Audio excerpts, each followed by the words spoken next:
ایک شخص اگر کسی کے پاس آ کر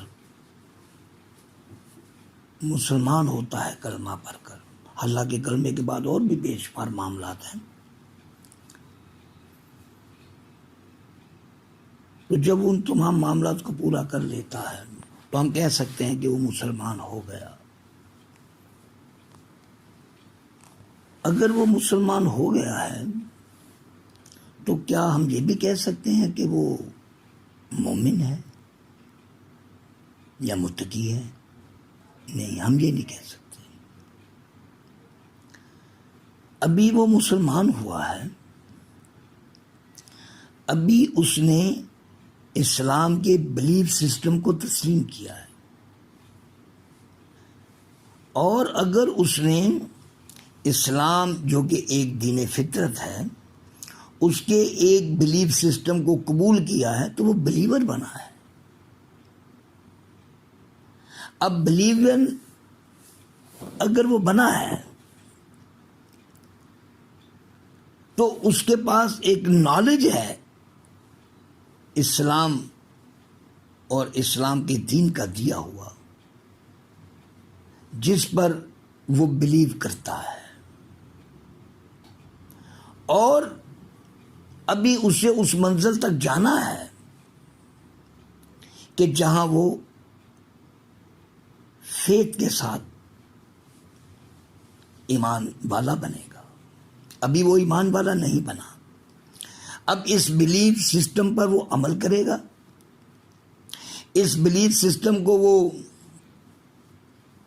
آبزرو کرے گا، اپنی زندگی میں لائے گا، اپنے وجود پر لاگو کرے گا، اور اس کے بعد جو آبزرویشن آئیں گی اس کے نتیجے میں اس بات کا تعین ہوگا کہ وہ مومن ہے یا نہیں ہے، وہ ایمان والا ہے یا نہیں ہے۔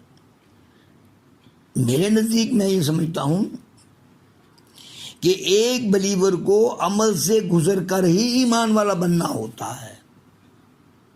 ایک بلیور اس وقت تک بلیور رہتا ہے جب تک وہ عمل سے نہیں گزارتا اپنے وجود کو۔ جب وہ اسلام کی تعلیمات کے مطابق اپنے وجود کو عمل پر سے گزارے گا تب جا کر ایمان والا اور مومن بنے گا۔ اگر اس نے ایک بلیف سسٹم کو تسلیم کیا ہے اور سارا وہ بلیف سسٹم کو مان ہی رہا ہے، اپنے وجود پر اس کا اطلاق نہیں کیا، اپنے وجود پر اس کو لاگو نہیں کیا، تو سال گزرنے کے بعد بھی وہ بلیور کا بلیور ہی رہے گا، فیتھ کے ساتھ اس کا واسطہ نہیں رہے گا۔ لیکن اگر وہ بلیور ہے، آج بلیور بنا ہے اور آج سے اس نے فیصلہ کر لیا کہ میں اس بلیو کے پورے سسٹم کو جس کو میں نے مانا ہے تسلیم کیا اپنے وجود پر لاگو کروں گا، اور اس کو اپنے وجود پر اس کا اطلاق کر لیتا ہے، تو پھر آہستہ آہستہ وہ مومن بننے کی راہ پر گامزن ہو جائے گا۔ تو مومن آپ کو آپ کا عمل بناتا ہے، آپ کا بلیو نہیں بناتا آپ کو مومن۔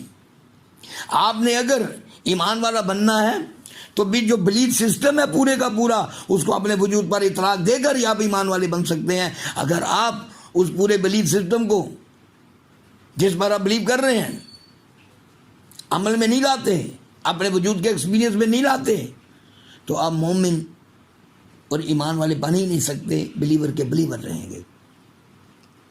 تو یہ ہمیں سوچنا چاہیے کہ اگر ہم مسلمان ہیں تو کیا بلیور کے بلیور ہی رہیں گے ہم؟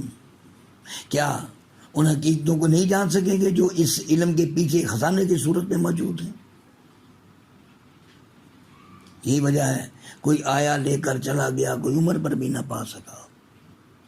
اس لیے کہا گیا پاک ہستیوں کی جانب سے کہ ایک شخص نے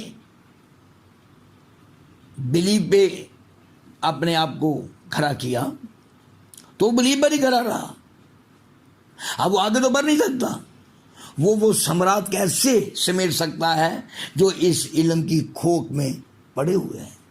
وہ اس خزانے کو کیسے پا سکتا ہے جب تک اسے ڈگ آؤٹ نہ کرے گا؟ خزانے بھی زمین پر یوں ہی بکھرے پڑے نہیں ہوتے، خزانوں کو بھی کھودنا پڑتا ہے، نکالنا پڑتا ہے۔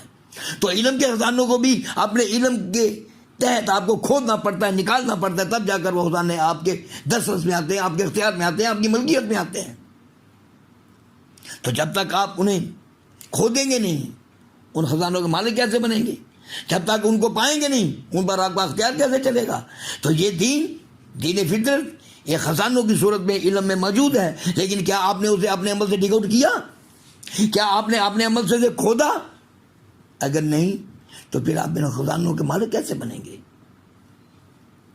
اگر آپ نے بلیف سسٹم پر اپنے آپ کو روک لیا ہے تو پھر ان خزانوں سے بھی محروم ہو جائیں گے جو دین فطرت کے علم کو اپنے وجود پر عمل دینے سے آپ کو ملنے ہیں.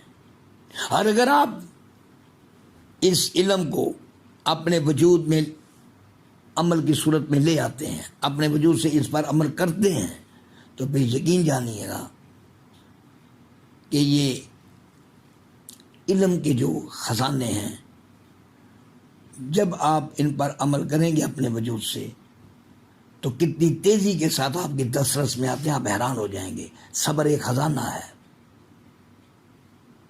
سچائی ایک خزانہ ہے, حقیقت ایک خزانہ ہے, ایمانداری ایک خزانہ ہے, پیار محبت ایک خزانہ ہے. یہ اگر دین فطرت میں سب موجود ہیں تو پھر ان کو جب تک آپ اپنے وجود پر اطلاق نہیں دیں گے, ان خزانوں کی کنجیاں آپ کے پاس نہیں آئیں گی. علم خزانوں کا پتہ تو دیتا ہے, اس کا کھوج عمل دیتا ہے آپ